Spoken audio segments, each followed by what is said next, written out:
Perang Amerika Serikat dan Iran memanas, drone laut berbalas rudal balistik membenamkan peluang perdamaian. Selengkapnya kita bahas bersama dengan pakar geopolitik dan keamanan nasional Wibawanto Nugroho Widodo dan juga peneliti Asia Middle East Center Pizarro Ghazali. Selamat petang Bapak-Bapak dengan Maidop. Ya, selamat petang. Oke, pertama saya mau ke Mas Wibawa. Mas Wibawa, Amerika Serikat pertama kali menggunakan drone lautnya dalam operasi tempur dalam serangan ke pangkalan laut Iran di Bandar Abbas. Yang Anda lihat, motif Amerika Serikat menggunakan drone laut dalam serangan terbarunya apa? Jadi gini Mbak ya, sekarang itu masuk ke dalam yang namanya fase baru ya dari kompetisi strategis yang terjadi selama ini. Nah, kalau kita lihat secara spektrum ya, yang terjadi bulan lalu itu namanya konflik, terminasi konflik. Nah, maju satu langkah itu namanya adalah manajemen konflik. Dalam manajemen konflik itu ada fenomena up and down seperti ini, di mana tekanan militer itu merupakan bagian diplomasi. Nah, kalau ini sudah advance lagi, lebih maju lagi, itu namanya resolusi konflik. Setelah resolusi konflik, namanya transformasi konflik. Akhirnya yang bermutuan menjadi aliansi. Nah, jadi kita sekarang bicara dalam konteks manajemen konflik. Nah, dalam konteks manajemen konflik ini, kita masuk di dalam era baru, namanya kompetisi strategis, ya, karena deterrence yang ada, baik itu oleh Iran dan oleh Amerika, bisa dikatakan gagal, gitu. Nah, jadi salah satu dan keduanya tidak ada yang cukup takut untuk menahan diri, itu poinnya tuh, ya. Nah, jadi di sini kita harus melihat ada pergeseran yang tadinya adalah konfrontasi militer antara dua negara. Sekarang ini bergeser menjadi kompetisi strategis, multidimensional, memperebutkan apa yang diperebutkan? Satu, menunjukkan bahwa masing-masing negara masih mempunyai kredibilitas dan deterrence yang disegani, itu satu. Yang kedua, mereka mempunyai kemampuan untuk mengendalikan kondisi di Teluk Persia. Yang ketiga, mereka mempunyai kemampuan secara de facto untuk mengendalikan Selat Hormuz. Yang keempat, mereka mempunyai kemampuan untuk menentukan regional security complex di Timur Tengah. Itu gambaran besarnya, empat-empatnya. Jadi ini ada pergeseran multidimensional yang mencakup aspek deterrence, tata kelola maritime governance, geoekonomi, hukum internasional, operasi cyber, perang proksi, serta sinyal politik strategis. Artinya begini Mbak, dari perspektif Amerika, mereka tetap menggunakan instrumen militer yang di depan untuk menekan. Tetapi mereka tetap mendorong terjadi diplomasi. Diplomasi itu ada karena ada tekanan militer. Itu dilakukan oleh Iran dan Amerika. Ekonomi dilakukan dengan cara menekan. Menekan bukan hanya dari aspek-aspek sanksi dan lain-lain, tapi sekarang menekan bahwa Amerika mempunyai kekuatan de facto, kemampuan operasional ya, yang disampaikan oleh Presiden Trump untuk melakukan apa yang disebut dengan yang namanya taxation, apapun itu namanya, ya, 20% dan lain-lain. Yang ketiga, empat adalah cara perang-perang informasi, operasi psikologis yang disasar, begitu Mbak. Dan kemampuan teknologi. Ini jadi bagian dari kompetisi ya, Mas Wibawa. Anda lihat. Tapi ada emerging teknologi yang keluar semuanya sekarang. Jadi Mas, seperti drone laut itu. Jadi Mas Pizarro, Anda lihat rudal balistik yang sama-sama kita lihat tadi juga bagian dari kompetisi.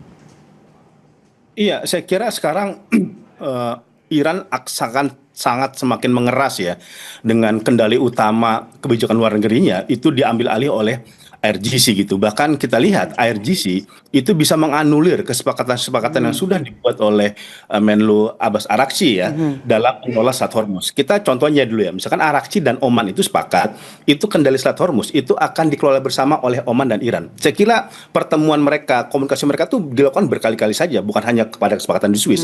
Tapi kemudian IRGC itu membatalkan bahwa kemudian kendali Selat Hormuz itu lebih banyak harus bisa dikendalikan oleh Iran ya, bukan oleh Oman gitu. Itu kan yang kemudian akhirnya nanti ini juga cukup mengejutkan. Kenapa kemudian akhirnya Iran itu juga mengeksekusi misalkan kapal-kapal Qatar gitu yang lewat. Bahkan Qatar itu bagian mediator gitu.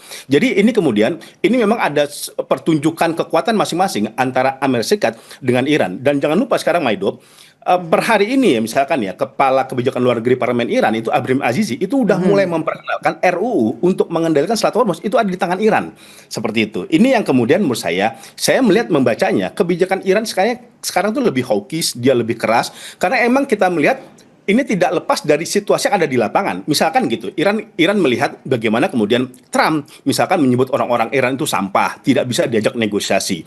Bahkan negosiasi antara Lebanon sama Israel dianggap oleh Iran, Teheran itu lebih menguntungkan Israel karena kan tidak ada kewajiban bagi Israel untuk mundur seperti itu. Kalaupun mundur itu bertahap. Nah, ini kemudian saya lihat dibaca kemudian akhirnya ada peningkatan kekuatan kapasitas militer yang dimiliki Iran untuk kemudian mengantisipasi jika konflik eskalasi dengan Amerika Serikat kembali terbuka ya, apalagi kan tadi Donald Trump itu secara verbal ya itu akan melakukan blokade lagi kepada Iran, kemudian menerapkan target 20% terhadap lalu lintas Hormuz gitu. Ini yang menurut saya sekarang menjadi sebuah fenomena yang akan sangat sulit tercapai negosiasi gencatan senjata dalam waktu dekat karena kedua-duanya sudah memasang kuda-kuda yang sangat tinggi. Eskalasi itu sekarang sudah berlangsung, serangan bahkan sekarang ke wilayah Qatar, ke wilayah Kuwait, Jordan juga terus dilakukan oleh Iran. Seperti itu, Maido. Oke. Saya mau ke Mas Wibawa dengan kondisi seperti ini, eskalasi naik turun, apakah kemudian karena juga tidak menemui kata sepakat begitu antara keduanya, apakah masih akan terus terjadi seperti ini eskalasinya naik turun? Ya, jadi kalau dari perspektif international security, katakanlah dari Washington perspektif ya, dari multi stakeholder di Washington tuh, 50% itu tetap di dalam kondisi manage escalation. Karena dari Washington dan juga dari Iran, mereka melihat bahwa open war itu cost-nya lebih banyak daripada strategic benefit-nya. Nah, tetapi ada probabilitas yang meningkat dan itu realistis, yaitu akan ada konfrontasi strategis yang akan berkelanjutan. Nah, itu mungkin chance-nya 30%. Nah, chance yang 20% adalah perang terbuka. Nah, perang terbuka itu terjadi bukan karena direncanakan, Mbak. Perang terbuka itu dalam sejarah perang itu terjadi karena ada miskalkulasi. Nah, miskalkulasi ini bisa terjadi dari banyaknya aktor yang bermain, ya, kondisi yang mendesak, ya, dan juga persepsi psikologis yang bisa salah karena berada di dalam tekanan. Apalagi kemarin Iran juga memberikan ancaman bahwa pemimpin politik, pemimpin militer di Washington itu akan dibunuh satu persatu gitu. Nah, dengan kemarin Senator Lindsey Graham juga meninggal mendadak karena serangan jantung kemungkinan di umur 71 tahun hari Sabtu. Nah, apapun itu ya bisa katakanlah itu retorik ya. Dan belum tentu ada kemampuan operasional dari Iran untuk melakukan hal itu, ya, atau mungkin mampu ya. Tapi mampu atau tidak mampu, selepas daripada itu bisa menimbulkan yang namanya miskalkulasi. Jadi pertanyaan Mbak tadi itu saya jawab dengan possibility realistis. 50% ini akan manage escalation, 30% ini akan berkelanjutan menjadi konfrontasi strategis multidimensi, dan yang paling kecil kemungkinannya tapi bisa terjadi karena miskalkulasi adalah perang terbuka melibatkan semua aktor gitu. Dan Mbak harus tahu sekarang Amerika itu menggunakan emerging technology yang terbaru ya, tenaga kuantum dan segala macam untuk mengengage kondisi ini seperti saya sudah sampaikan sebelumnya dengan special operation and low intensity conflict dengan pendekatan yang namanya C6ISR, yaitu Command Control Computer Cyber Intelligence Surveillance Reconnaissance. Jadi perang ini akan spesifik, Mbak. Sebisa mungkin itu counter force yang disasar itu precision strike, serangan cyber, tekanan ekonomi, maritime governance untuk mengubah orientasi geopolitik. Jadi saling menekan sekarang. Baik, kita sudah dapat poinnya saya di situ. Saya mau ke Mas Pizarro. Mas Pizarro, Amerika Serikat terus menekan begitu ya, dan lewat operasi militer, tapi juga ada laporan ada isu soal Israel kemudian mulai mengganggu politik di dalam negeri Iran, berupaya merusak Iran dari politiknya dengan berupaya merekrut mantan Presiden Iran Ahmadinejad. Analisa Anda, apakah ini memungkinkan?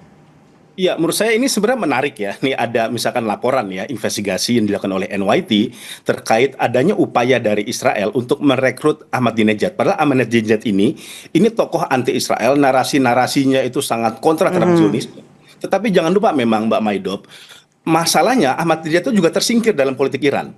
kan dia berkali-kali dia coba maju menjadi calon presiden, itu kan tidak disetujui oleh Rahbar, oleh approval oleh Ali Khamenei. Karena kalau dalam sistem politik Iran, seorang calon presiden yang ingin maju dalam konsentrasi pemilu, dia harus mendapat persetujuan dari Rahbar, dari pemimpin tertinggi. Dan dia kan dalam beberapa tahun ini tersingkirkan seperti itu.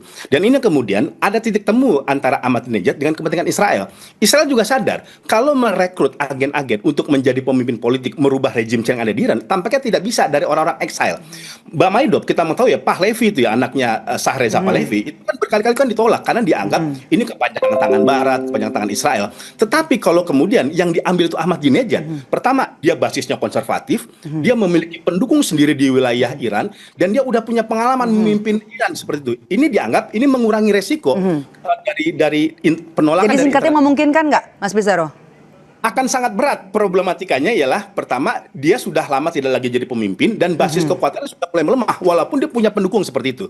Dan kedua, dia ada laporan dia di bawah tahanan dari IRGC seperti itu. Makanya kan dia kemarin bisa tampil di ini karena persetujuan dari IRGC. Saya kira ada potensi, tapi menurut saya akan sangat berat kemudian ketika Ahmadinejad digunakan oleh Israel untuk melakukan perubahan yang ada di wilayah. Akan sangat berat, tapi menarik untuk kita tunggu nanti. Baik, terima kasih sudah berbagi perspektif bersama kami dan juga bergabung bersama kami di Kompas Petang sore hari ini. Terima kasih Mas Pizarro dan juga Mas Wibawa, sehat selalu.